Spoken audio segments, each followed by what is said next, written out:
America's two great pastimes collide on this podcast. It is baseball and making money from the dog days of summer through the October Classic.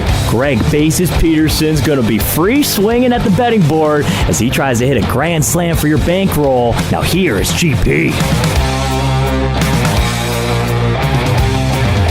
Tremendous Thursday to one and all. Welcome into the Zuni Tequila Studios for MLB Overtime Betting. Greg Peterson coming at you once again, and we've got a great show for you. It's Curtis Rogers of 710 ESPN out there in Seattle. He does pre and post game for the Seattle Mariners. He's going to be joining me in the second segment. We're going to talk a little bit about the Seattle Mariners using their opener. We're going to talk a little bit about the Brewers versus the Mariners game for today. Talk about teams are heating up, cooling down.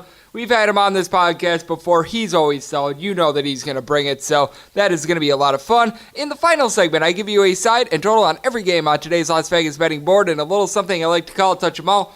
Typically, in the first segment, I do answer your Twitter questions. Did not get any in today. Maybe it's because I was up over 12 units yesterday and nobody wants to question that. I joke, of course, but anywho, if you ever do have a Twitter question that you'd like answered on the podcast, more than happy to do so. @unit_81 is the Twitter handle there. But with that said, let's take a look back at yesterday's results. Let's try to find some trends, and let's try to become some better handicappers. So who's streaking and who is slumping? It is time for Rakers and Fakers. We had some big underdogs cash yesterday, and the biggest of all of them, the Chicago White Sox. You were able to get this team at plus $3 in a lot of spots. They take down the Boston Red Sox by a count of 8-7. In this one, it was Chris Sale going down again. The Boston Red Sox are 6-11 in his starts, and he is consistently laying $2 or more. He's got to be on your fade list at this point. In this one, he goes 6 innings. He gives up 5 runs, all of which were earned, including a home run. Later on in the game, you had Matt Barnes gas can the game, giving up 2 runs in the ninth, and Marcus Walden gave up another run. As for the Chicago White Sox, supplying the power, Jose Abreu in the ninth inning for his 19th home run of the year, and James McCann off of Sale, his 8th, and 1. Ronaldo Lopez gives up 2 runs in the first inning as he has been bad for the White Sox, but he was able to cobble it together. 6 innings pitch, he gives up 3 runs.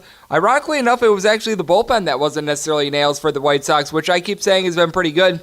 Aaron Bummer and Alex Colome both give up a run, and Evan Marshall sees his ERA hike up to a 2.50 as he gives up 2 runs without recording a single out. But all in all, the White Sox were able to get their offense going, an offense that was in the bottom 10 in the month of June in regards to runs per game. And for the Boston Red Sox, they did get a home run out of JT Martinez, the 17th of the year, but man, another game in which the Boston Red Sox lose with Chris Sale on the mound. The New York Yankees nearly lost another game with James Paxton on the mound, but they were able to get things going, and they get an 8-7 win over the Toronto Blue Jays. A big reason why was the 2 home runs by DJ LeMahieu and Didi Gregorius. For Gregorius, his 2nd home run of the year, and for LeMahieu, his 12th, as those both came off of Trent Thornton, as Thornton in this one was not long for this game. 3 1/3 innings, he gives up 5 runs, all of which were earned.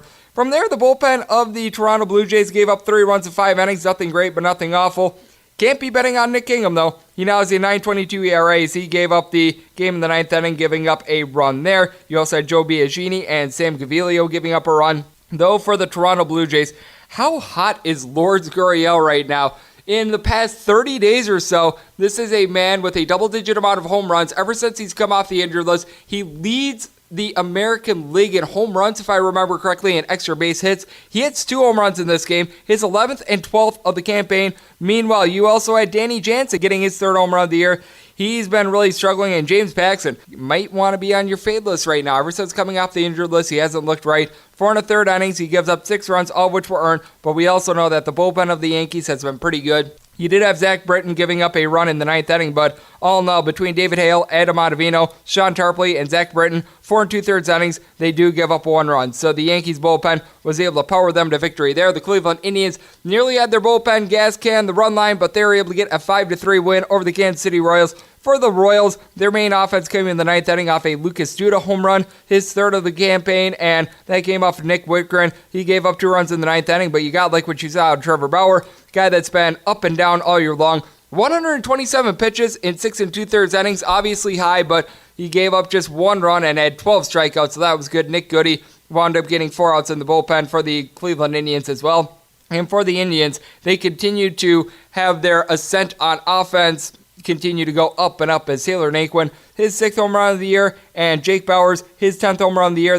Those both came in the 4th inning off of Jacob Junis, who has just been a little bit random this year. 6 innings pitched, he gives up 4 runs, all of which were earned. He either loses the game on the run line or he gets a big plus money win, which I've noticed with him. I will also say the Kansas City Royals getting some decent bullpen pitching as Tim Hill winds up going 2 innings in this one. He gives up 1 run, but that was an unearned run as well. For the Baltimore Orioles, all sorts of things are going wrong for this team. They lose to the San Diego Padres by a count of 10-5. Matt Strahm has not looked good since coming off the injured list, and in this one, he still didn't look great. 6 innings pitched, he gives up 4 runs, all of which were earned, including 2 home runs. You also had Cal Quantrill, failed starter for the San Diego Padres, come out of the bullpen. He gave up a run with 2 outs. And for the Baltimore Orioles, Jonathan Villar got his 10th home run of the year off of Strahm, and Pedro Severino his 9th, but Dylan Bundy looks like he's back to being Dylan Bundy. He gives up 2 home runs in 4 innings, 5 total runs, all of which were earned. And then from there, how about the bullpen arms of the Baltimore Orioles? Sean Armstrong was not so strong, giving up 3 runs in 2 innings of relief, including 2 home runs. Tanner Scott gives up a home run.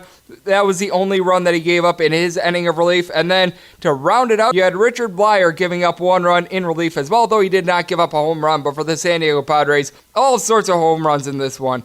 Eric Hosmer, his 12th home run of the year. Greg Garcia, his 3rd. Hunter Renfroe, his 24th. And for Femio Reyes, his 21st and 22nd dingers of the year. So the San Diego Padres certainly have their power going on, and the Baltimore Orioles have now seen 7 of their last 8 games go over, and it's not necessarily because they're supplying the offense. A team that was supplying the offense on Wednesday, though, the Arizona Diamondbacks, they take down the LA Dodgers by a count of 8-2. The first career start for Tony Gonsolin did not go as planned. He gives up 6 runs, 4 of which were earned in 4 innings. He had already given up 4 runs while recording just the first out of the game. As for the Arizona Diamondbacks, they only needed 1 home run in this one. Eduardo Escobar hits a home run for his 18th home run of the year off of Mr. Gonsolin. And for the LA Dodgers, they used so many arms in their bullpen game the previous day that they had to have Russell Martin pitch the 9th inning. And I will say, it was an 8-pitch 8th inning, so he actually did well there, not giving up any runs. Caleb Ferguson was really the only guy out of the bullpen that did in the LA Dodgers. He gave up 2 runs in an inning of relief, only 1 of which was earned, but he now has a 5.48 ERA.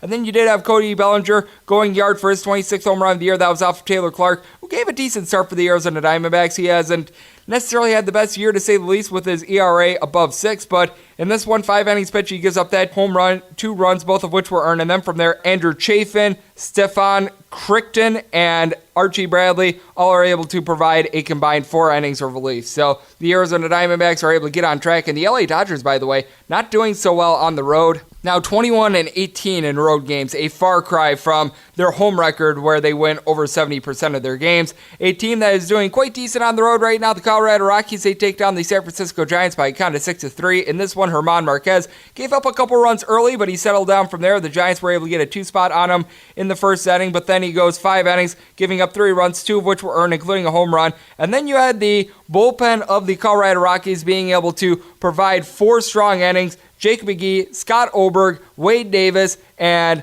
Jairo Diaz all provided an inning apiece. And for the Colorado Rockies, David Dahl had the big hit in this one. His 10th home run of the year, that came off Jeff Samardzija, as Samardzija gives up 5 runs in 5 innings. He has just been hit around whenever he's faced off against the Colorado Rockies, and he seems to be coming back to earth as his ERA now at a 4.52. We'll continue to say the San Francisco Giants bullpen, not too bad. 4 innings of combined relief. Mark Melancon gave up a run, but that was the lone run that they gave up. And good for Pablo Sandoval. This is a guy that's hitting nearly 290, 10th home run of the year. He's actually probably the best bat for the San Francisco Giants right now. The Philadelphia Phillies have been struggling with the bat in the month of June, averaging a little bit over 4 runs per game, but they were able to get enough offense off the Mets to be able to get a 5-4 win in 10 innings. In this one, Jason Vargas continues to look good for the New York Mets. 6 1/3 innings. He winds up giving up 2 runs, both of which were earned, including a home run, to being able to get that home run for the Philadelphia Phillies. Mr. Gene Segura, his 9th of the year, but all in all, a good start for Jason Vargas, who you can probably trust more than almost anyone else aside from maybe Jacob deGrom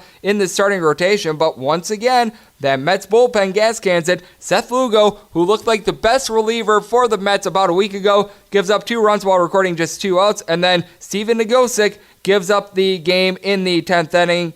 not being able to record a single out and giving up that run. The good news for the New York Mets is Dominic Smith gets his 7th home run of the year, and Jeff McNeil his 6th of the campaign. Those both came off of Mr. Nick Pivetta. 5 2/3 innings for him. He gives up 4 runs, all of which were earned. From there, the Philadelphia Phillies get 4 1/3 innings of scoreless ball. It was a wide variety of guys being able to hold down the fort in this one. Edgar Garcia, Hector Neris, Alex Morgan, J.D. Hammer, and Jose Alvarez all were able to do their part. The Rangers only needed one pitcher to do his part, and that was Mike Minor. We've heard so many people in the betting world, including some that have come on this podcast, saying regression is coming in for Mike Minor. You know what? 9 innings pitch, 108 total pitches. He gives up 1 solo home run to Brandon Dixon, and that was it. He was absolutely tremendous. Meanwhile, Matthew Boyd on the other end, he gave up 3 home runs in the span of 4 batters in the 5th inning, which should him in. Jeff Mathis, his 2nd home run of the year. Danny Santana, his 9th home run of the year. And Willie Calhoun, his 4th of the campaign. As for Matthew Boyd, he seems to have really come back to earth. 7 innings pitch, he gives up 4 runs, all of which were earned. You take a look at the month of June for Mr. Boyd, the team has lost every one of his starts. I will say from there, the Detroit Tigers bullpen of Victor Alcantara, Daniel Stumpf, and Adams are able to provide 3 innings of relief, so good on them. And good on the Washington Nationals for taking down the Miami Marlins by a count of 7-5. In this one, Patrick Corbin certainly did his part for the Washington Nationals. 7 innings pitch, gives up just 3 hits, 1 earned run, so that was terrific. But you also have the Washington Nationals bullpen rear its ugly head. 4 runs were given up in the 9th inning by Javi Guerra that caused Sean Doolittle to get the save in this one. Needless to say, that wasn't necessarily ideal, but what was ideal for the Washington Nationals is that you had Matt Adams go yard for his 11th home run of the year. Nationals got 7 runs off of 7 hits, so needless to say, they did a very good job in that regard. And for the Miami Marlins, just not a great start from Zach Gallen, who had a good first start against the St. Louis Cardinals. 5 innings pitch, he gave up 3 runs, all of which were earned. But the bigger story in this one, I feel like, is the bullpen. Tayron Guerrero gives up 2 runs while recording just 2 outs. I should say 2 earned runs. He gave up 3 runs total. And then Wei Yun Chen gives up a run in an inning as well, and he gave up that home run. But for the Miami Marlins, they were able to do a good job with their offense in the 9th inning, so a little bit of a tip of the cap there. Tip of the cap to the Oakland A's as they shut out the St. Louis Cardinals by a count of 2-0. Cardinals are just struggling in all aspects of baseball right now. As Daniel Magden, a man who had not made a start in quite a while, 6 innings pitch, he gives up 4 hits, no earned runs, and then from there he has Merrill Petit, Joaquin Soria, Liam Hendricks all provide an inning of relief. And for the Oakland A's, both their runs came off of solo home runs. Bo Taylor, backup catcher, his 2nd home run of the year, and Matt Chapman, his 19th of the campaign. Those both came off of Adam Wainwright, who actually has been one of the better underpitchers so far this year. That's an interesting note. 6 2/3 innings, he gives up those 2 solo home runs, but that's all he gave up. And then from there, you did have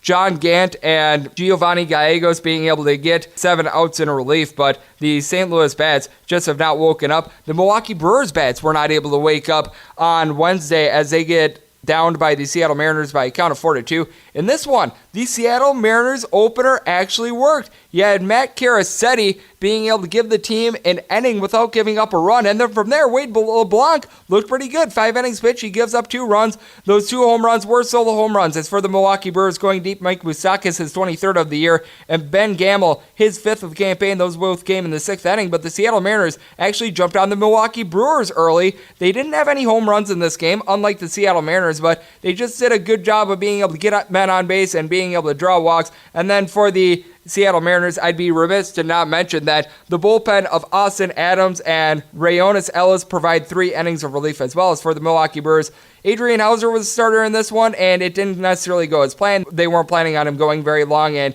he only provided 2 innings, giving up 3 runs, all of which were earned. From there, everyone else was pretty solid, but the bullpen obviously gassed for tomorrow. Freddie Peralta, 4 innings. He does not give up a single run. Alex Claudio, an inning of relief. Matt Albers, an inning of relief. And then Jeremy Jeffries continues to struggle. He gave up 1 run in his inning. The Atlanta Braves are not struggling, though. They take down the Chicago Cubs by a count of 5-3. This game had a long rain delay in it, but the starters Dallas Keuchel and Yu Darvish were able to return after it. And for Keuchel, not a great but not an awful start. 5 2/3 innings. He gives up 3 runs, all of which were earned, and 2 home runs. For the Chicago Cubs, Wilson Contreras goes deep for his 17th home run of the year, and Chris Bryant his 16th. But the Braves bullpen, one of the top 7 out there in regards to ERA in the big leagues, able to combine for 3 1/3 innings with AJ with A.J. Minter, Tuki Toussaint, Sean Newcomb, and Jacob Webb all being able to provide relief for this team. And for the Atlanta Braves, the power is still there. Nick Markakis, his 7th home run of the year, that was a 3-run shot off of Darvish. And then you had Brian McCann going deep for his 8th, as Darvish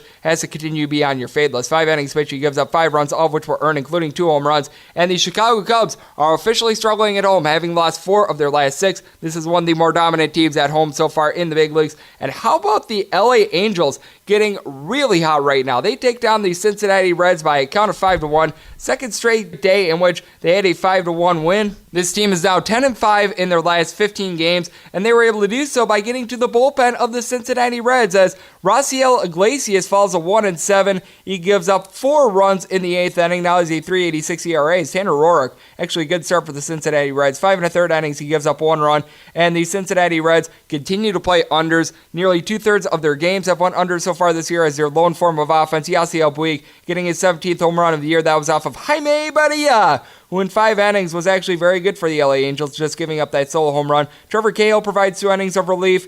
Cam Bedrosian and Ty Buttery an inning apiece as well, so that was a little bit unexpected. And how about Justin Bour providing some unexpected offense for the LA Angels, as he goes deep twice for his 7th and 8th home runs of the year. Certainly something that you didn't expect, as this man is hitting below the Mendoza line, but since coming off the injured list, certainly has been doing his part. The Pittsburgh Pirates had everyone doing their part on Wednesday as they take down the Houston Astros by a count of 14-2.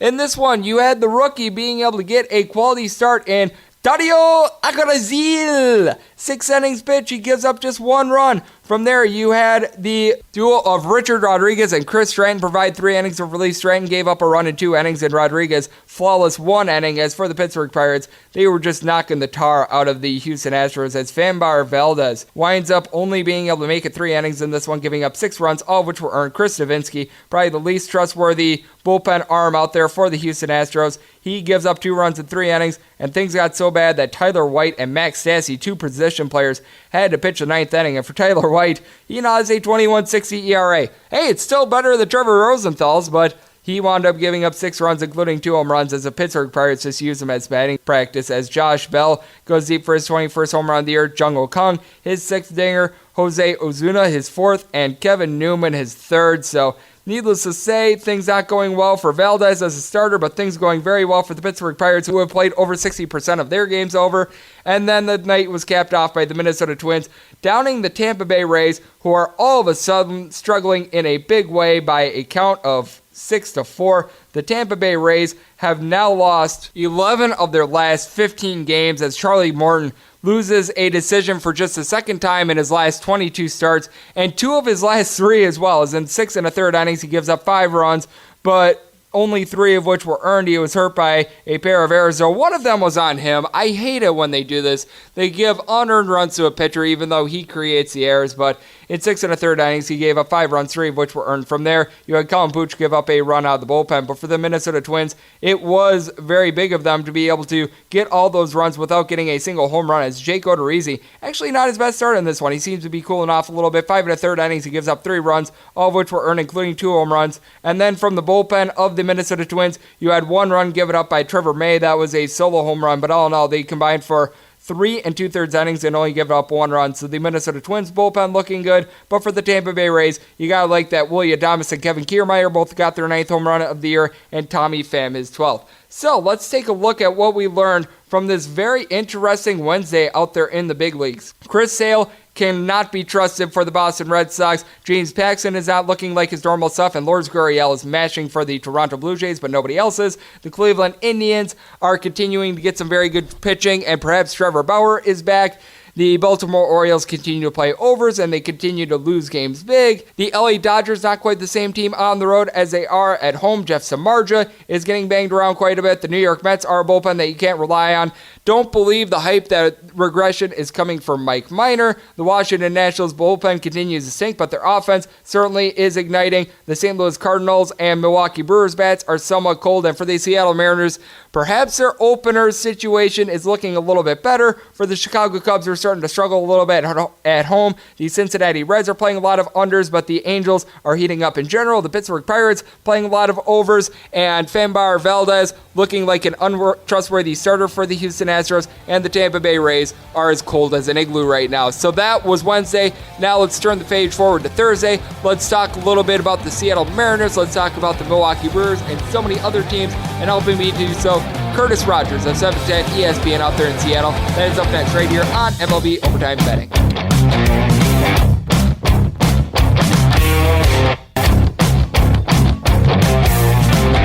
Greg is going to the bullpen as he makes a call to the Azuña hotline. And we are back here on MLB Overtime Betting. Greg Peterson coming at you from the Azuña Tequila Studios out here in lovely Las Vegas. We've had this man on the podcast quite a few times, and the reason why we have is because he is absolutely tremendous.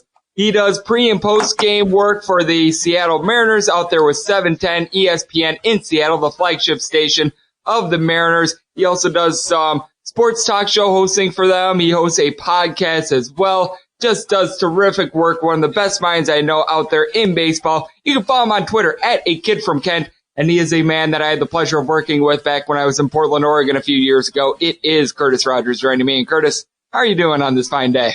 Doing good, Greg. Doing good. All-Star break rapidly approaching. And with that, the trade deadline just a couple weeks after that. So, it's an exciting time in baseball as we're gearing up for the postseason run with a lot of teams here. We're just past the halfway point, too.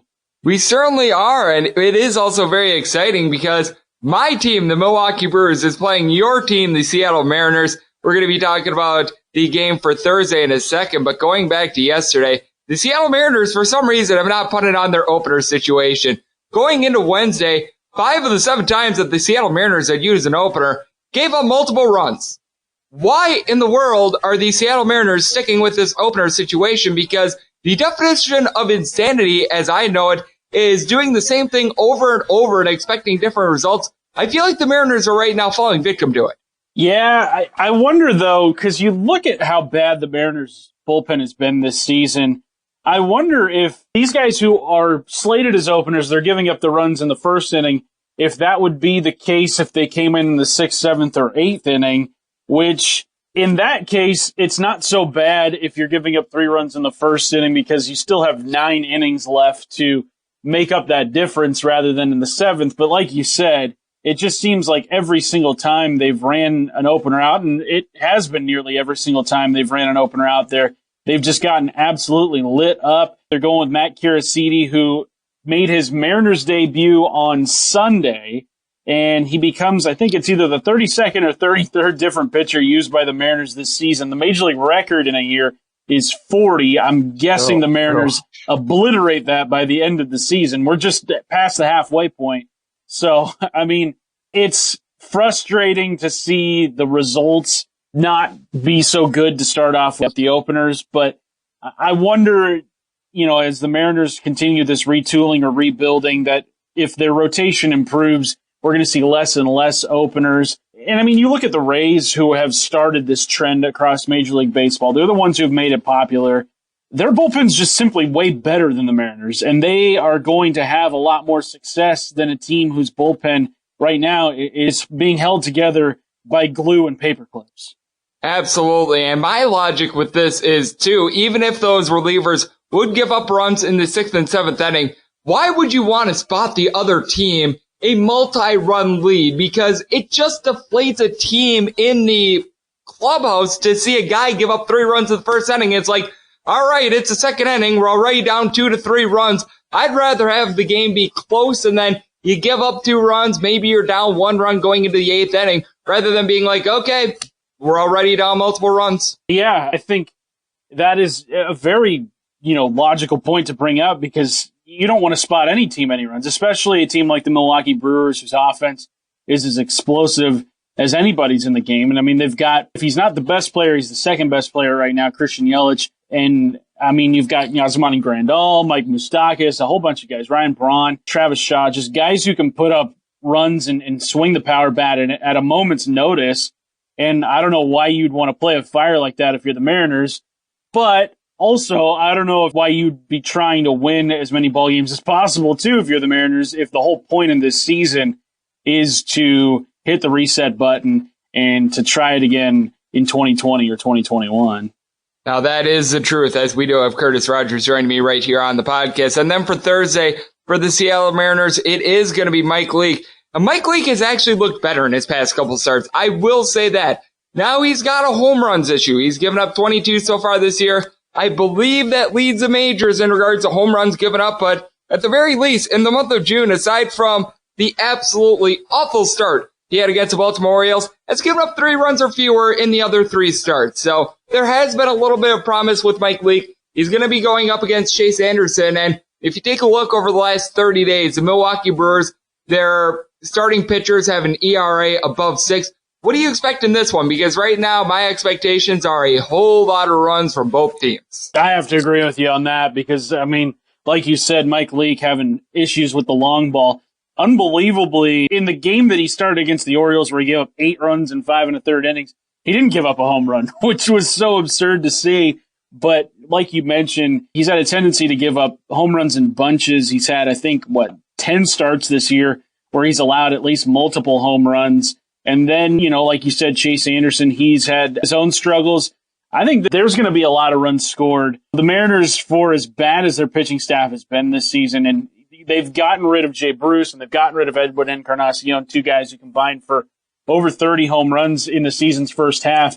They're still putting up offense. You look at J.P. Crawford, he's been a revelation at shortstop. In fact, he might be one of the most promising guys in the Mariners organization right now. He was one of the more highly touted prospects in the Phillies organization for years, never really reached his full potential in Philadelphia, and then comes over and has been just hitting the cover off the ball. He's hitting over 300 right now. Daniel Vogelback with 19 home runs could possibly be in the American League roster come the All-Star game. Domingo Santana, he's been a butcher in the outfield, but he's leading the American League in RBIs at this point. Both teams running up some really good offenses, even though the Mariners pitching staff has just been absolutely dreadful at most points in this season. No disagreement here, but something that I think that we're starting to realize as well, the Texas Rangers might actually be here to stay. As weird as it is, the Texas Rangers doing a very good job in their series against the Detroit Tigers. If the season were to end today, the Texas Rangers would be that number 2 wild card out there in the American League. They get back Joey Gallo. Everyone keeps saying that there's going to be regression for Mike Minor. Mike Minor's not going to be able to keep this up and everything like that. To this point in the year, Mike Minor has been absolutely terrific. Still has his ERA below 3. Has been doing a very good job of limiting the long ball and everything like that. Going into Thursday, it's going to be Ariel Gerardo going up against Spencer Turnbull for a Texas Rangers team that still well above 500. What are your thoughts on this team? Because I feel like the AL West in general, aside from the Seattle Mariners, you're seeing a lot of good baseball being played like with teams like the Texas Rangers, the Oakland A's, and even to a certain extent, the Los Angeles Angels. Yeah, I think the Rangers are going to be here to stay. I think come trade deadline time, they're going to be buyers. I don't know how aggressive they're going to be because this season, I don't know if they were expecting to contend or at least to challenge for an American League wildcard spot. But I think, like you said, Joey Gallo, his return to their lineup, that's going to be a huge lift because before he went down, he was their best player, regardless of position or whatever. He was tearing the cover off the ball. And then you've also got Hunter Pence, who has resurrected his career in Arlington. And you look at the Rangers right now at home, 28-15. It's their final year in the ballpark of Arlington. And all of a sudden, it's turned into a really good home field advantage for them. They're going to have to fight and claw for that second wild card spot this season because you look at the bunch of teams that is there with Tampa Bay, Cleveland, and Boston. Those are 3 organizations that have won a lot over the last, decade or so. Texas also, before, they kind of fell off after their World Series run, 2011 and 2012. But that is a tight group there. Oakland also in that race. They're just 2 games out of the second wild card spot. The American League wild card race, that's going to be a fun one. And then as we all know, once you get to that wild card game, anything is possible. The AL playoff race heading into the season's midpoint, still very much up for grabs in terms of the wild card.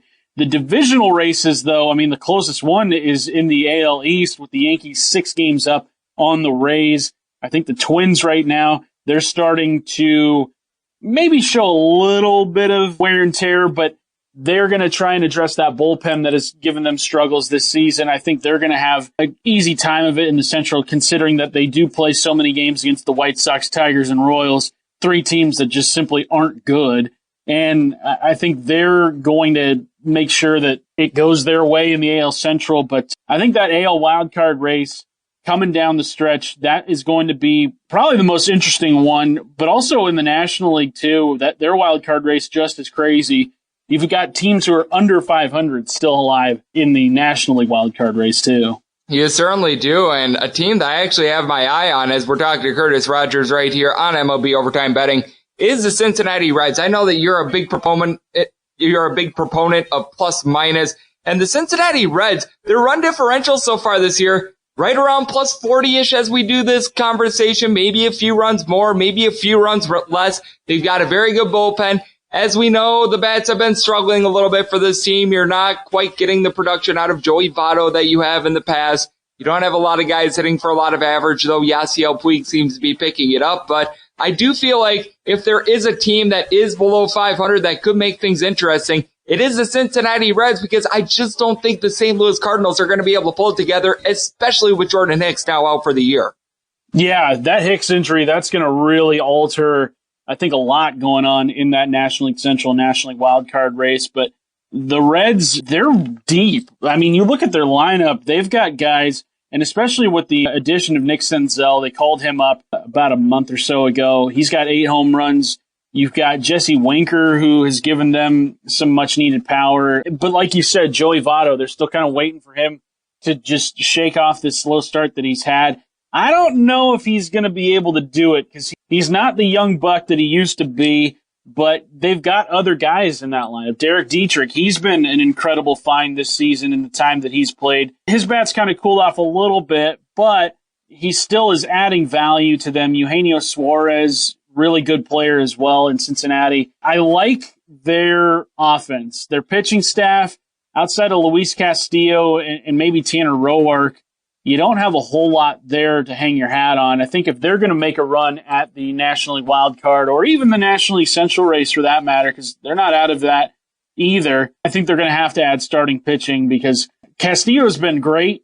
He's probably going to end up being an all-star, but beyond him, they don't have just anybody that you can consistently rely on in that starting rotation. Bullpen-wise, Raisel Iglesias, he's been a pretty good closer for the last couple of years, and I think he's fine. I don't think the Reds need to worry too much about their back end of the game situation, but if they're going to contend in the wild card race in the National League, I look for them to be busy acquiring starting pitching. I do agree with you there. You've got guys like Tanner Roark and company that are okay. Sonny Gray has been just consistently going 6 innings and giving up 3 runs. Nothing more, nothing less. It feels like that is the textbook definition of all these Red starters outside of Luis Castillo.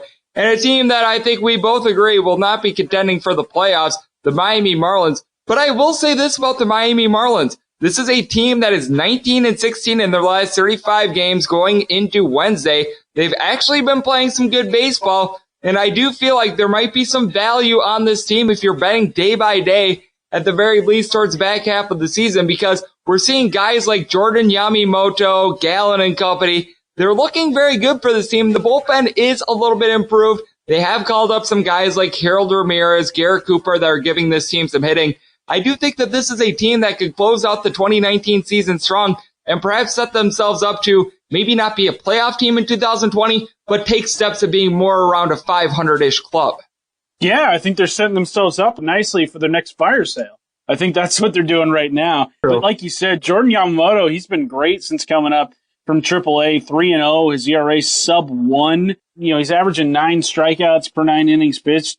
I mean, he's been great for them. The baseball fans in Miami, they've just suffered so long waiting for this team to put forth a consistent winner. And, you know, they've got pieces in place that I think, you know, you look at the Marlins roster, I think they're still a few years away from really, you know, making a run at NL East. But the trade to acquire Jorge Alfaro from Philadelphia for JT Realmuto, I know Realmuto hasn't had the kind of season that they had hoped he would in Philadelphia. And Alfaro, just 26 years old, 9 home runs this season with an OPS 730.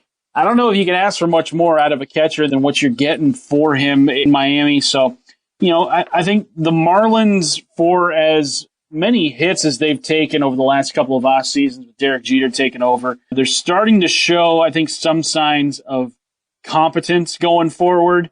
They've always been able to develop great young players in the game. Unfortunately, they've also been great at trading those guys away once they become good, and they don't stick it out for any kind of sustained playoff run. Hopefully, this is the start of an era like that where they make runs at the playoffs rather than just look to cycle through young players. Hopefully they don't trade away the next Christian Yelich, though. As a Milwaukee Brewers fan, I will graciously send Mr. Derek Jeter a nice fruit basket if he'd like it, as we are talking to Curtis Rogers right here on the podcast. And you mentioned it at the top. We are very close to the All-Star game, a few weeks away. We're about halfway through the season. We've been talking about a lot of teams that we think might ascend and everything like that. Is there a team that we haven't been talking about throughout the past couple minutes that you think have a very good chance of either having a very good second half of the year or really coming back to the pack? I think a team that's starting to come back to the pack is the Phillies. I mean, they've just been pretty bad over the last couple of weeks. Yeah, they've taken advantage of having to face the Mets and their dumpster fire, but the Braves, they're starting to pull away in that National League East.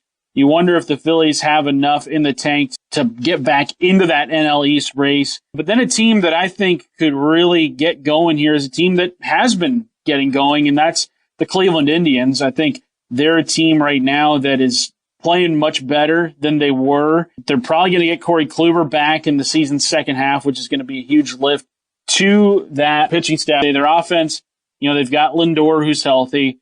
Carlos Santana has been probably their second best bat since Lindor returned from injury. I still cannot explain why Jose Ramirez has been as bad as he has been this season. Only 216 right now. I can't envision Cleveland's offense being as bad as it's been the rest of the season. So I think they're a team that's going to get it going. They've got a winning record, which is something that they haven't had for much of the season's first half.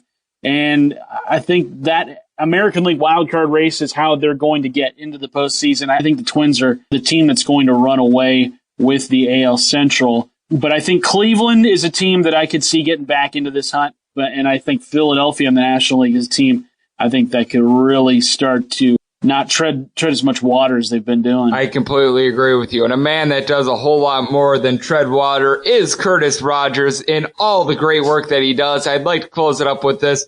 Where can the good people find you on social media and elsewhere, since I know you're doing Seattle Mariners pre- and post-game work. You've got your podcast, the Sports Night in Seattle podcast, everything like that. Let the good people know where they can get a little bit more of you and just get a nice helping of Curtis in their lives.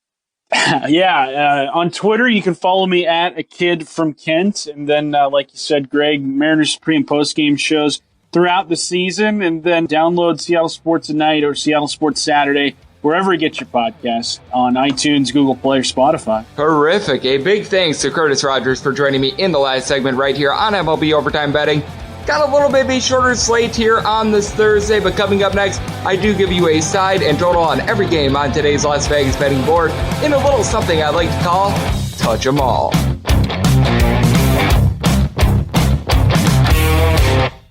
Hey, I'm Steve Heitner, the guy who uttered the famous phrase, "That's gold." And that's the inspiration of my new podcast, That's Gold with Steve Heitner. We talk sports, sports betting, movies, comedy, food, drink, Vegas, music, movies, and more. 5 days a week. Did I say movies twice? Look, guys love it, whether they're hip or worried about breaking a hip. Find us on Apple and Google Podcasts, as well as Spotify and Stitcher. That's Gold with me, Steve Heitner.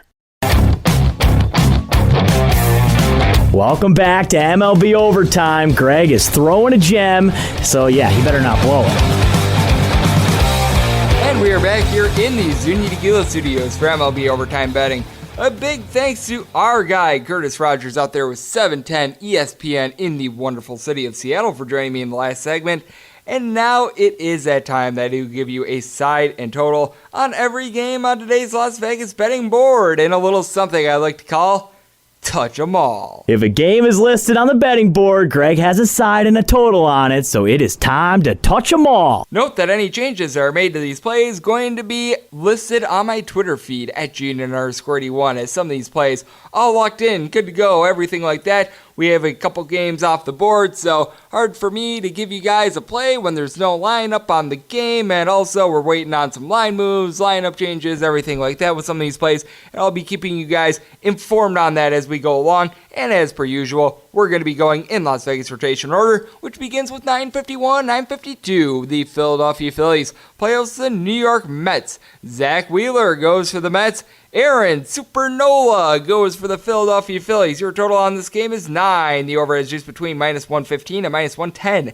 The under is anywhere between -105 and -110. If you're looking at the Phillies, laying anywhere between -130 and -132. Plus price here with the Mets, anywhere between +115 and +122.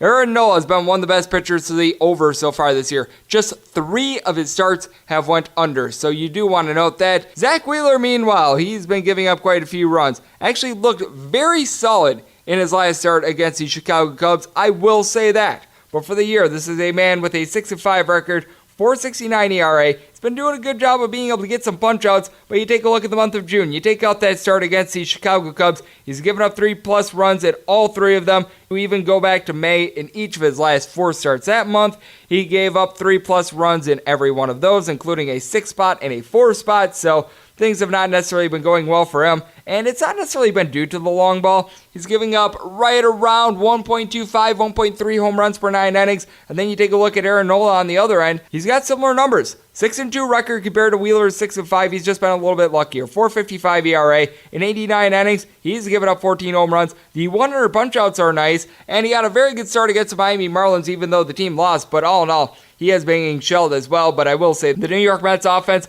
seems to be in a little bit better form than the Philadelphia Phillies. Andrew McCutchen, one of the top walks leaders out there in the big leagues, now out for the year for the Philadelphia Phillies. That has certainly affected them. Something that has not affected the New York Mets is bringing up Pete Alonso to the big leagues, because it has actually helped them. He's hitting over a 280, 27 home runs so far this year. He's been spectacular. Jeff McNeil, top of the lineup, on-base percentage over 400, 3.47 ERA, just absolute dynamite. Now, Robinson Cano is not providing the team much. He's hitting right around a 230, Tomas Nido a 225, and then you've got Juan Lagares doing just jack squat, but you've got Michael Conforto, Todd Frazier, Amid Rosario, all hitting right around a 260 to a 265. In the case of the Todd father, 9 home runs, and Michael Conforto has been doing a good job of being able to take pitchers deep with 16 home runs, and then you've got Dominic Smith hitting above a 300 as well. For the Philadelphia Phillies, Scott Kingery has really been the constant in regards to his average, hitting nearly a 330. God, like what you're seeing out of Cesar Hernandez too. He's hitting a 280. And then you got a bunch of guys that are hitting between a 270 and a 265 in Rhys Hoskins and Gene Segura.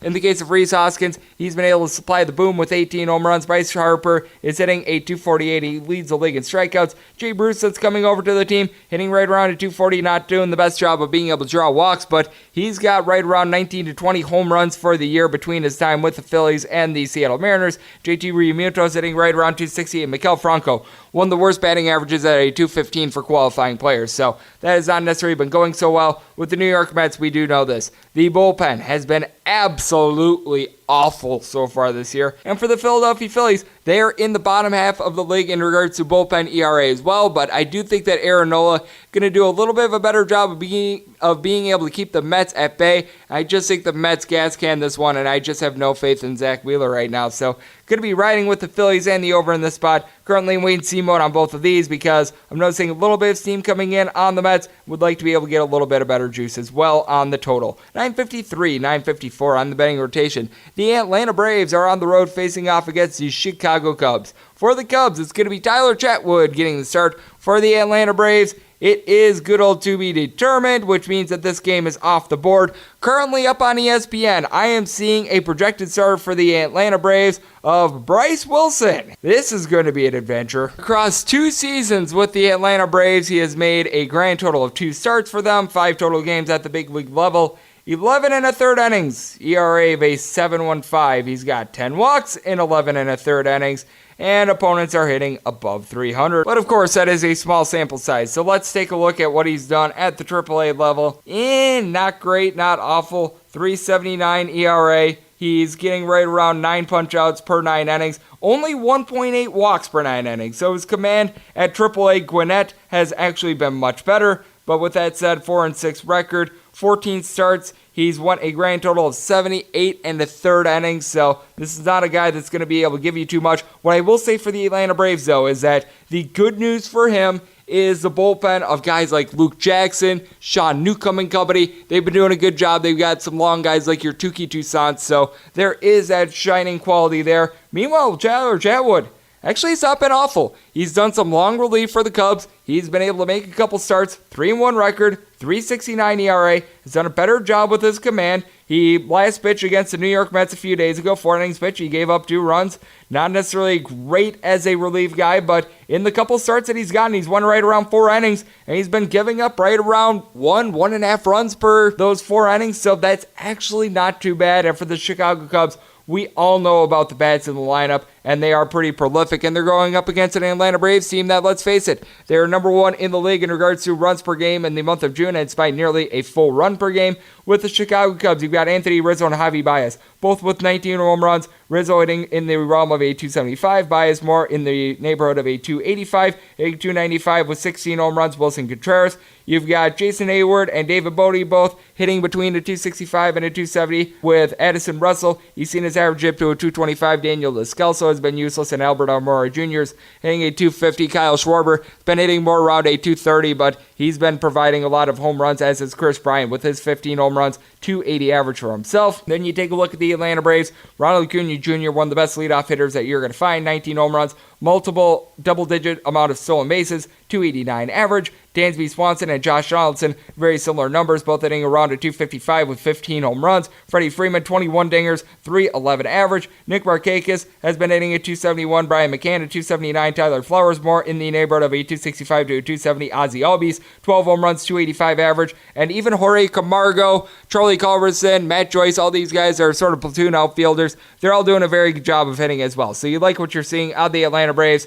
I do think that the Cubs are going to be able to get a better start out of Tyler Chatwood. Now, the Cubs bullpen is a little bit suspect with guys like Kyle Ryan, Brad Brock, and company, but I do have a little bit more faith in the Cubs in this one. Early leans are to the Cubs, and with the total, I'm going to need to wait and see on the weather because we've seen some totals in this series of like 12. If we're getting like a 12 or a 13 total or something ridiculous like that, might need to look at the under. If we're seeing a more conventional total, probably going to lean to the over, but as always, check back in the morning on my Twitter feed at Gene_D1 for set plays there.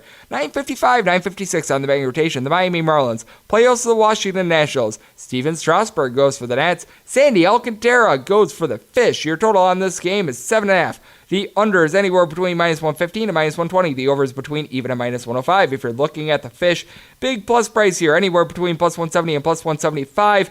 Meanwhile, the Nationals are -190 across the board. And Steven Strasburg is a guy that I currently have no faith in whatsoever. And Sandy Alcantara has been very good to the under recently. I will say that. 6 of his last 8 starts have went under. And this is also a pitcher that rakes. He has hit above 200. I remember in his start a couple of weeks ago against the New York Mets, who was the only guy to get a run off of Jacob deGrom. He had like an RBI double, so that was good.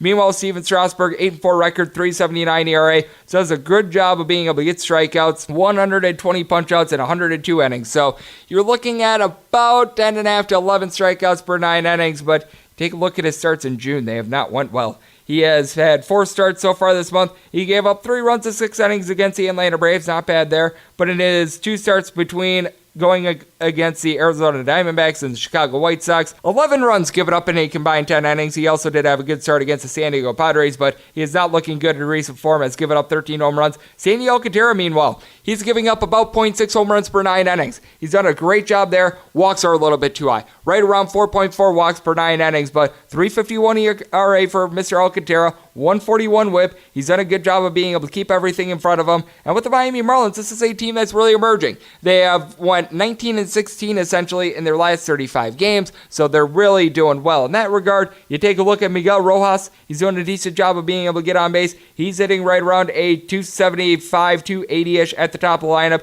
You've got Harold Ramirez and Garrett Cooper hitting a 310 themselves. Brett Anderson is hitting at 253. You've got Sterling Castro, who seems to be picking it up a little bit. 235 average, does not really draw his walks, but Out there in the outfield, you finally have a guy that's getting on base in Cesar Puello, hitting above a 300. Brian Holiday has been filling in for Jorge Alfaro, who's been injured at the catcher spot. He's hitting a 290, but then you do have some guys that are untrustworthy as well. Rosell Herrera, Austin Deem, Curtis Granderson, JT Riddle, all these guys currently hitting 220 or lower out there in the outfield, but all in all, I do like what I'm seeing out of the pitching of the Miami Marlins. Guys like Bryce and Adam Conley have been doing a better job out there in the bullpen. You still have to worry about Sergio Romo, but with the Washington Nationals, you have to worry about everyone out there. Even the guys like Tanner Rainey and Sean Doolittle have not been doing the job. Washington Nationals bullpen ERA above 6. For that reason, we're going to be riding with the fish and the over. On the over, I've already locked in that 7.5 at even with the Miami Marlins currently in wait-and-see mode there since I'm seeing some steam coming in on the Nationals, but we're going to play both of those. 9:57, 9:58 on the betting rotation. The Colorado Rockies play host the LA Dodgers. Walker Buehler goes for the Dodgers. Peter Lambert for the Colorado Rockies. Your total on this game ranging between 11 and 11.5. On the 11s, the over has juice between -110 and -120. The under is anywhere between -110 and even. On the 11.5, the under has juice of -115. The over is -105. And if you like the Dodgers, laying anywhere between -170 and -180. Plus price here on the Colorado Rockies, anywhere between +155 and +162. You've got a guy in Walker Buehler that is pitching like a Cy Young candidate at this point. 8-1 record, 296 ERA, whip below 100 punch-outs so far this year. You take a look at what he's done in the month of June. It's been absolutely magnificent. He's went 7+ innings in all 4 of his starts, allowing a grand total of 3 runs across it, including a complete game. The last time we won it against the Colorado Rockies, getting 16 punch-outs in that game. Peter Lambert actually pitched halfway decent when he went up against the LA Dodgers. He got into a lot of danger, but he was able to evade it, giving up 3 runs in 5 innings. Now, in the start before that against the San Diego Padres, he got completely pummeled. This is a man with a 2-0 record, 5.85 ERA, but keep in mind, at the AAA level, he had an ERA above 5. He was giving out home runs like they were candy.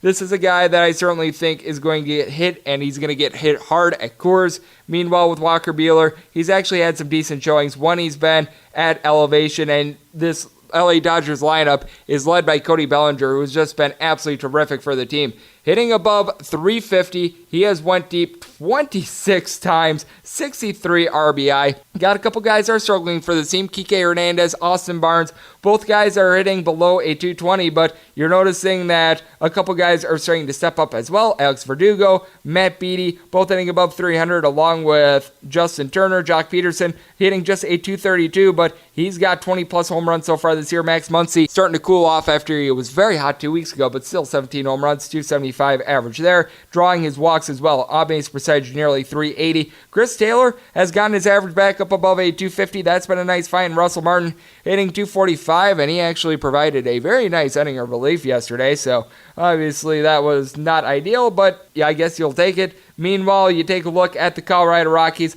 This is a team that has been hitting very well. They cooled off a little bit at San Francisco, but had a good showing against Jeff Samardzija yesterday. And it all starts with Nolan Arenado, Charlie Blackmon, and David Dahl all hitting above 315 at the top of the lineup. For Nolan Arenado, he has pounded out 19 home runs. For Charlie Blackmon, he has left the building 18 times. You are noticing that they have a lot of guys that are improving with their average as well. Ian Desmond, Daniel Murphy, both guys that have their average now above a 270. They got off to some very big struggles to begin the year. Remy Altapia is hitting a 260. Ryan McMahon is starting to fall back to earth with his 250 average. And you've got Mark Reynolds, who just continues to not hit, along with Garrett Hampson. Both these guys hitting below a 205. But you've also got Tony Walters at the catcher spot. He's hitting above a 300. You've just got a lot of guys in this lineup that are doing a good job of getting on base. But Walker Buehler, we've seen it time and time again, pitch well against the Colorado Rockies. And I do think that Lambert is going to get hit hard in this one with the way that Walker Buehler is going. You're not going to have to rely too much on that bullpen of the Dodgers, which has been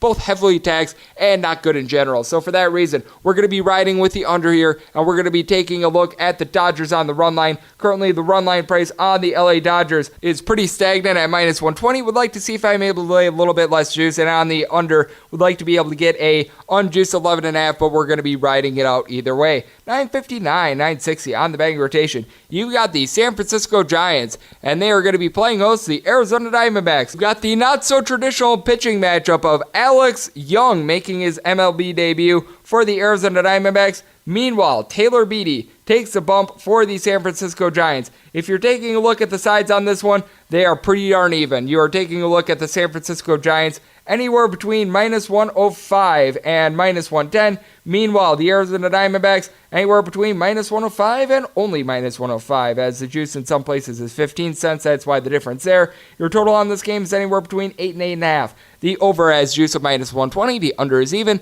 On the 8.5, you've got the under at minus 120, and the over is even.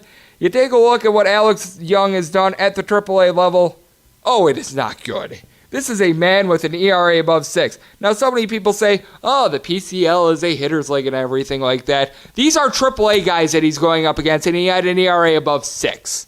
That's just not a selling point right there. Let's go through his last couple starts. These are ever since May 19th, it looks like. 5 earned runs, 2 earned runs, 5 earned runs, 1 earned run, 3 earned runs, 4 earned runs, 0 earned runs.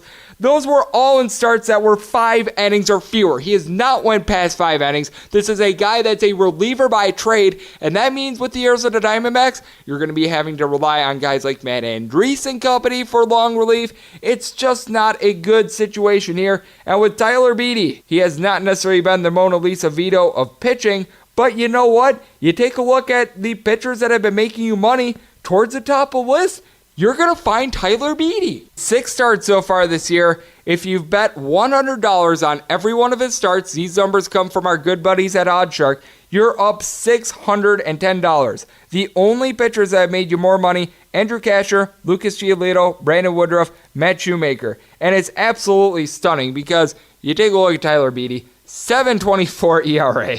This is a man that is giving up quite a bit of hard contact as well. 32 and a third innings, he's given up 6 home runs and 25 walks. That is over 7 walks per 9 innings. But with that said, can you also trust in a guy in Mr. Young who had a 6 ERA at the AAA level and is also going to be probably backed up by Zach Ungodly Bad? I will also say this, the San Francisco Giants certainly do not have the bats that the Arizona Diamondbacks have. Your leaders in home runs for the San Francisco Giants, Kevin Pillar and Pablo Sandoval. Both these guys have 10 home runs. Pablo Sandoval hitting 288. He's actually been decent. And then with Pillar, he's hitting at 245. He's starting to pick it up. But with the San Francisco Giants, you've just got that big giant layer of meh guys that are hitting right around a 235 to a 240. Evan Longoria, Buster Posey, Joe Panik, Kevin Pillar, Mikey Stremski all fall in that area. I will say Austin Dickerson has come out of left field and played left field and is hitting 300 for this team, which is nice. Brandon Belt, though, 225 average. Brandon Crawford still hovering right around at 217. Stephen Boyd is hitting at 255. And with Buster Posey and Evan Longoria, they've been just in and out of the lineup so much that it's not even funny. I will also say this for the Giants. I make fun of the bullpen of the Arizona Diamondbacks. Guys like Will Smith, Sam Dyson and company have actually been very good in relief. Whenever you're able to get 5 innings out of Tyler Beede, things have went well. But for the Arizona Diamondbacks, you do have Eduardo Escobar and Ketel Marte with a combined 38 home runs so far this year. Marte hitting a 316, Eduardo Escobar a 285. Christian Walker, after having his struggles, seems to be picking it up as well. 14 home runs, has his average near a 265. You got Nick Ahmad hitting a 260. Eldermo Vargas is hitting at 250 as well. You've got a lot of guys that are doing a good job of getting on base, like David Peralta, 350 OBP, and he's hitting nearly a 290. Tim LeCastro has been doing a terrific job out there in the field, 245 average, but on-base percentage, 380. Gerard Dyson doing a great job of stealing bases, 255 average for him. And then you've got Jake Lamb now back in the lineup as well. That is big. And Carson Kelly hitting right around a 260 as well. But I do think that runs are going to be aplenty here. But Tyler Beede, I don't know how, I don't know why, but even though he's a sucky pitcher, he continues to cash windows at the ticket. He continues to cash tickets at the window for you. So for that reason, we are going to be riding with the San Francisco Giants and the over. On the over, I'm looking to see if I'm able to get a little bit more of an unjuiced 8. And with the Giants, I'm looking to see if a little bit of money comes in on the Arizona Diamondbacks, but we're going to ride out both of those. 961, 962 on the betting rotation. The Detroit Tigers play host to the Texas Rangers. Ariel Gerardo goes for the Texas Rangers. Spencer Turnbull for the Detroit Tigers. Your total on this game is 10. The under is just between minus 115 and minus 120. The over is anywhere between even and minus 105. If you are looking at the Texas Rangers, they are a very slight favorite here. Anywhere between minus 105 and minus 110. If you're looking at the Tigers, you're going to be getting anywhere between even juice and minus 105. Spencer Turnbull is truly a man that I feel bad for. You take a look at the Detroit Tigers in his starts. They're 6-10 so far this year, but it's not his fault. He is getting an average of 2.7 runs per game of support. The team has gotten more than 5 runs in 1 of his 16 starts so far this year, and he's pitched well. In all 4 of his starts in the month of June, the team has scored 2 or fewer runs, and I believe the under has cashed in all 4 of these starts. So he's been a very hot pitcher to the under. He did get shelled when he went up against the Cleveland Indians on June 16th, giving up 4 runs, but past that, he's given up more than 3 runs in just 1 start so far this year. I should say 3 earned runs. There were a couple unearned runs that he had in a start against the Oakland A's, but all in all, he's been solid. He has a 2.2 WAR despite being a 3-7 pitcher, 3.29 ERA. This is a gentleman that has not been taken deep too much. 0.7 home runs per 9 innings. The 3.4 walks per 9, not necessarily the best, but all in all, he's a gentleman that has done a whole lot better than his numbers would indicate. Ariel Girardo, meanwhile, got off to a pretty good start to the year for the Texas Rangers. He's got a 4-3 record to go with a 4.44 ERA, whip right around a 140, 50 and 2/3 innings. He's given up 7 home runs, but you take a look at what he's done in the month of June, not necessarily great. In 4 starts in the month of June, he's went 6 innings in 3 of them, and in those starts, given up 3 runs, and 4 runs. The start in which he didn't go 6 was against the Cincinnati Reds. Gave up 7 runs in 3 innings, so he hasn't been in great form. But I will say this, the Texas Rangers bullpen seems to be getting a whole heck of a lot better. And for the Detroit Tigers, well, the bullpen's not great, but you got to think that Spencer Turnbull is going to be able to deliver some good innings here, 7+. And I will say for the Texas Rangers, it is big that Joey Gallo is back in the lineup for this team. Before going on the injured list, he was looking like an MVP candidate. 17 home runs, 275 average for him. You've got Danny Santana and Elvis Andrus both hitting above a 300, and Willie Calhoun hitting nearly a 350 in a limited amount of at-bats. Got a couple guys that are struggling with the bats. Ronald Guzman, Jeff Mathis, Rougned Odor, all hitting below a 225. You, for some reason, have a suspended Asdrubal Cabrera. Not sure how he got suspended, but all I know is that he's not going to be in the lineup. But Delino DeShields Jr., on-base percentage nearly a 360, 250 batting average. He's got great speed out there. Noah Mazzara has went deep a double-digit amount of times. He's hitting more around at 276. Logan Forsythe in that neighborhood as well. And for the Detroit Tigers, well, the bats have been ice cold, which is why you're getting no run support for our man Spencer Turnbull, and a lot of it has to do with the bottom of the lineup. Jameer Candelario, Roddy Rodriguez, Gordon Beckham, and Jordan Hicks are all guys that are hitting a 220 or lower for this team. Nico Goodrum and Christian Stewart both hitting right around a 235 to a 240, though Christian Stewart, it looks like, is injured. Brandon Dixon and Jacoby Jones have been the best forms of power for this team. Both these guys have 9 home runs, both hitting at 255. Miguel Cabrera's hitting at 295, but he's only providing 4 home runs, and Nick Castellanos hitting at 270 himself. You take a look at this Tigers lineup, they're just not providing a lot of offense, but I do think that Spencer Turnbull is going to be able to outduel Ariel Girardo. I do think that the Tigers, despite the fact that they're so bad on offense, are going to be able to give Spencer Turnbull the 3 runs needed for him to be able to win this game, and I certainly see this game going under. So for that reason, we are going to be riding with the Detroit Tigers and the under. We'd like to be able to get more of the even juice on under 10, but certainly going to be riding out both of these, and I'm wait-and-see mode on the Detroit Tigers because, let's face it, don't think a lot of people are going to be taking that side. We move on to 963-964, a game that is presently off the board as it is the Minnesota Twins, and they're going to be playing also the Tampa Bay Rays.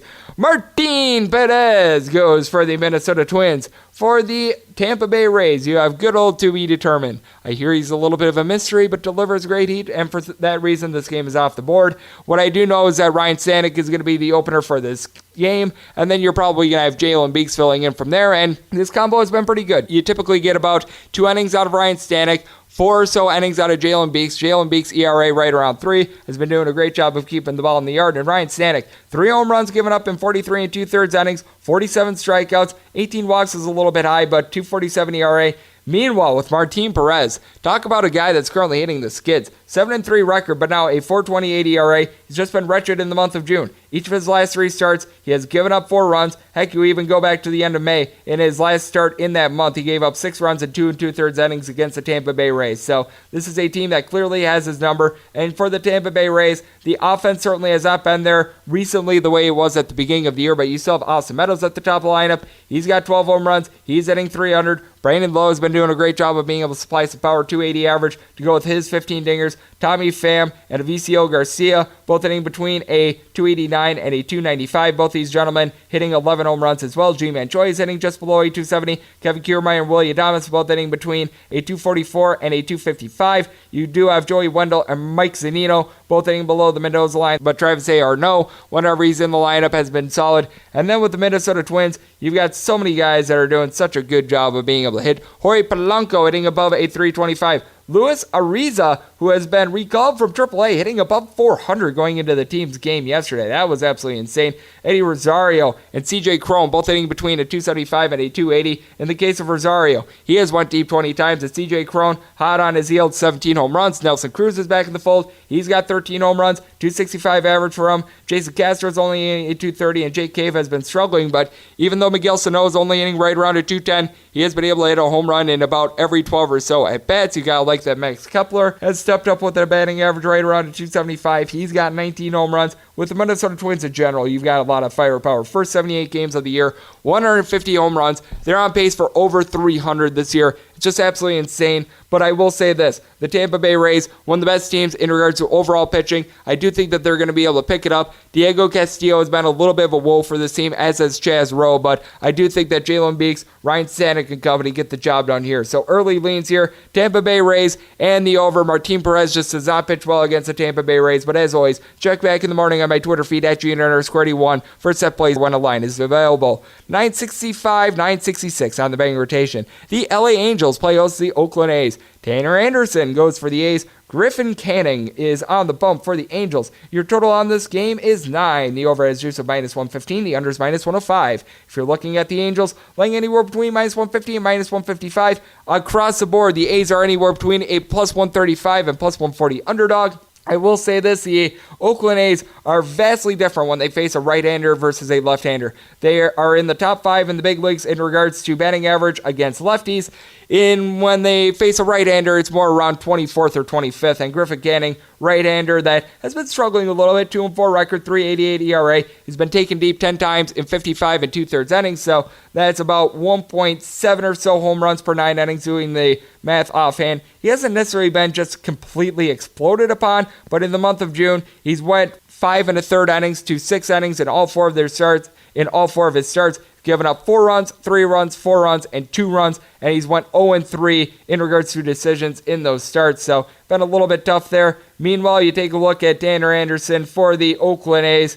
This is a man that with the Aviators of Las Vegas had an ERA above 6 and has certainly served up some deep balls there, but has actually been halfway decent for the Oakland A's. He's made 3 starts for him and he's got a 4.20 ERA. I guess that means that he's high to giving up runs, and the last time he took the mound, he wound up going only 4 innings. It was probably his worst start. Gave up 3 runs there. Actually, the only start in which he didn't give up a home run, by the way, but it's just really hard to trust in a guy that at the AAA level had his struggles. I think that regression is going to set in a little bit here, but you also factor in the bats of the Oakland A's, and they've been pretty darn good the past month or so. Marcus Semien hitting a 275 for this team. Chris Davis has his average back up to a 240, 16 home runs, 43 RBI for him. Mac Chapman has been doing terrific work. 18 home runs, 265 average there. Jeff Feagley has over 40 RBI. He's hitting between a 255 and a 260 for the Oakland A's. You're also noticing that Ramon Laureano has done a better job with the bat. His average is hovering right around a 265 as well. You do have Steven Piscotty, who has not been providing the power so far this year, hitting more in the neighborhood of a 245. And then you've got a bunch of guys that are hitting between a 240 and a 221 in Jurickson Profar, Bo Taylor, Mark Canha, and Matt Olson. But what I will say for Matt Olson is that he's pounding out a home run every 13 or so at bats. And then you take a look at the LA Angels. This is a team that has been getting some just terrible bullpen pitching recently, but they've been getting some very, very good hitting as well. And it all starts with Mike Trout. 22 home runs, hitting nearly a 310. He's one of the league leaders in regards to RBI. Tommy LaSalle has done a good job of being able to set the table for this team, hitting in the neighborhood of a 300 himself. He has went deep 16 times. We've got Shohei Ohtani hitting just above a 280. Justin Upton in his very limited amount of at-bats of 300. David Fletcher and Brian Goodwin both hitting between a 290 and a 295 as well. Luis Rengifo, after a rough start to the year, is hitting at 245, and you got to say that there has been a little bit of a rough go of it for Jonathan Lucroy. He's sitting below 240 now, but you take a look at Garneau at the catcher spot as well, has been filling in from, hitting above a 300. Justin Bour has been, boreable, I guess you could say. He's hitting below the Mendoza line, but even Albert Pujols and Cole Calhoun, both guys that are hitting below a 240 with their average, they've got a combined 29 home runs themselves. So for that reason, going to be looking at the LA Angels, currently deciding whether to go run line or money line on this one, so I'm in wait-and-see mode there. The run line, barely a plus price right now, so I'd like to see how that progresses, but certainly going to be on the Angels in some form of capacity, and I'm going to be taking this total over. I do think that the Angels and Griffin Canning are going to give up a couple runs. The bullpen has been rough, and for Tanner Anderson, I do think that he's going to get hit, and he's going to get hit hard in this one, so I've already locked in that over. We move on to 967, 968 on the betting rotation. The Seattle Mariners are on the road facing off against the Milwaukee Brewers. Chase Anderson goes for the Brew Crew. Mike Leake for the Seattle Mariners. Your total on this game is 10. The under has juice of minus 115. The over is minus 105. If you're looking at the Milwaukee Brewers, you're going to be laying anywhere between a number that is ranging very much so, between minus 165 and minus 178, as I see it flash up on my screen, which means that the plus price on the Mariners continues to improve, anywhere between plus 150 and plus 163. We went through it in the last segment with our man Curtis Rogers. Mike Leake right now leading the league in regards to home runs given up with 22. He's actually had some up and down starts, but in his last start against the Baltimore Orioles, giving up 7 runs, not necessarily a redeeming quality. And for Chase Anderson, things not necessarily going well there. It's 470 average, 3-2 record. He's given up 9 home runs in 51 and 2/3 innings. That's just below 1.7-ish home runs per 9 innings. So obviously not a very good sign there. You take a look at what he's done in the month of June. He had one quality start in which he gave up 2 runs in 6 innings against the Pittsburgh Pirates.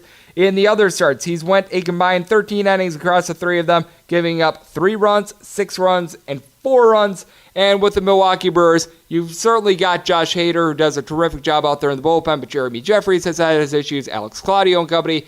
And with the Seattle Mariners, Curtis Rogers described it, their bullpen.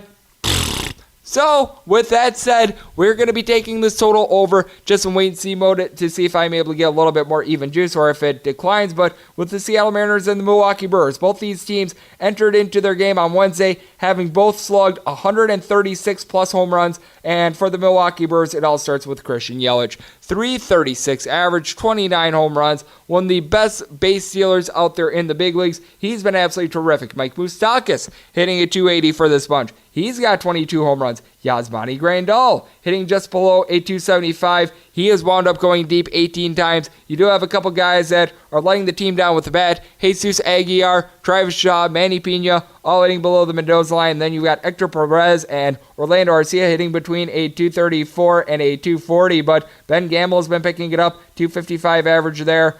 Ryan Braun is hitting a 270 as well. Lorenzo Cain has been in and out of the lineup, but he certainly has not been putting up the numbers that he did last year, so I don't think it'll affect the Brewers too much. And I do think that the Brewers are going to find Mike Leake has a big, giant leak, and he's going to be spewing out all sorts of oil. So for that reason, we're going to be riding with the run line of the Milwaukee Brewers, and we're going to be taking the total over. Like I said, wait-and-see mode on the over. With the Brewers run line currently seeing it at plus 110, we'd like to be able to get a little bit more of a plus price there, but with the Brewers price seemingly increasing right now, may need to take what I can get there. 969, 970 on the betting rotation. That's how we finish things up. As the Houston Astros play host to the Pittsburgh Pirates, Joe Musgrove goes for the Buccos. Meanwhile, for the Astros, it is Brad Peacock. Your total on this game is 9.5. The over has juice anywhere between minus 110 and minus 115. The under is anywhere between minus 105 and minus 110. If you're looking at the Buccos, you're going to be getting anywhere between plus 170 and plus 175. Astros, anywhere between a minus 185 and minus 190 favorite.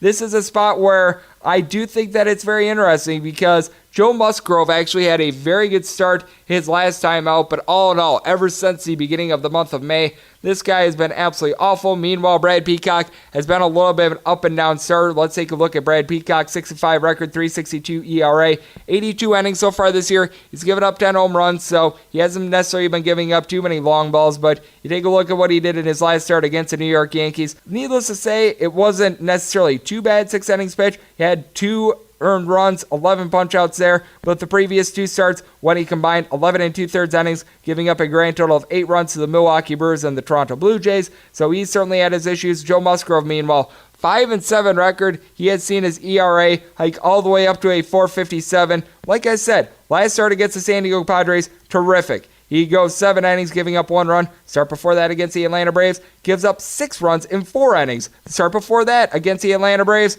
well, he went 2/10 of an inning. But we'll look at the other start before then. He went 8 innings, giving up just 1 run before he gave up 2 solo home runs in the 9th inning. But in the month of May, he wound up having 4 starts in which he gave up at least 5 runs. The other starts he gave up 0 and 3. So, needless to say, things have not necessarily been going well for him. With the Pittsburgh Pirates, you've got a couple good short relief guys in Francisco Liriano, Kyle Crick, and Felipe Vasquez. But when you get into the long relievers, it's bad. The Houston Astros, one of the better bullpens out there in the big leagues. And with the Houston Astros, they're finally getting healthy. As Jose Altuve and George Springer are back in the fold. Alex Bregman has been in the whole year. He's hitting a .265, 22 home runs, over 50 RBI for this bunch.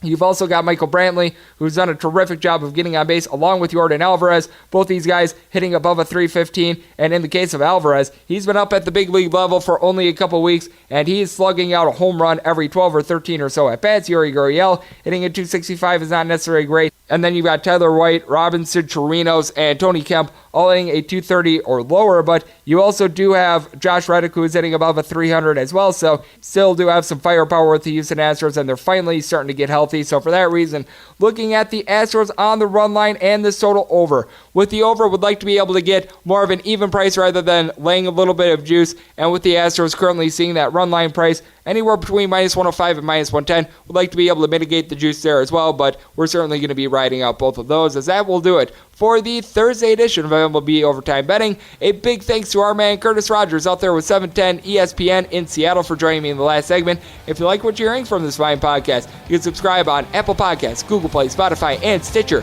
If you ever have a question for the podcast, feel free to tweet it at @unit_D1, and let's make today a successful, profitable, and fun one. I'll talk at you guys once again tomorrow. Thank you so much for tuning in.